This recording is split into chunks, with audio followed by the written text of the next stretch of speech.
ஐரோப்பிய ஒன்றியத்திலிருந்து பிரித்தானியா வெளியேறக்கூடாது என பிரச்சாரம் செய்வதற்காக இலங்கை அமைச்சர்கள் மட்டத்திலான குழு ஒன்றை அனுப்பியிருந்த நிலையிலும் அந்த முயற்சி தோல்வியடைந்து இன்று டேவிட் கமரன் தனது பதவியை ராஜினாமா செய்யும் நிலை உருவாகியுள்ளதாக மஹிந்த ஆதரவு அணியின் நாடாளுமன்ற உறுப்பினரான தினேஷ் குணவர்தன சுட்டிக்காட்டினார்.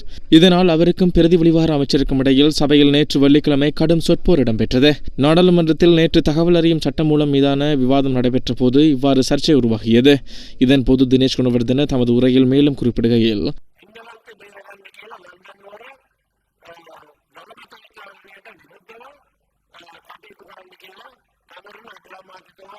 ஐரோப்பிய ஒன்றியத்தில் பிரித்தானியா நீடிக்க வேண்டும் என்பதற்காக அந்நாட்டு பிரதமர் டேவிட் கமரனுக்கு ஆதரவாக பிரச்சாரம் செய்வதற்காக அமைச்சர் ஹரின் பெர்னாண்டோ, பிரதி அமைச்சர் ஹர்ஷடி சில்வா, ரோசி சேனநாயக் ஆகியோர் அடங்கிய குழுவை பிரதமர் ரணில் விக்ரமசிங்கே களமிறக்கியிருந்தார்.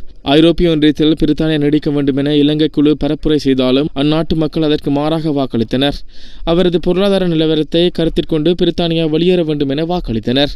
அதேவேளை பிரச்சாரத்துக்காக லண்டன் சென்ற இலங்கை குழுவினரால் பிரதமர் டேவிட் கமரன் அசௌகரியத்துக்கு உள்ளாகியுள்ளார். பதவி விலகப் போவதாகவும் அறிவிப்பு விடுத்துள்ளார் என்று சுட்டிக்காட்டினார்.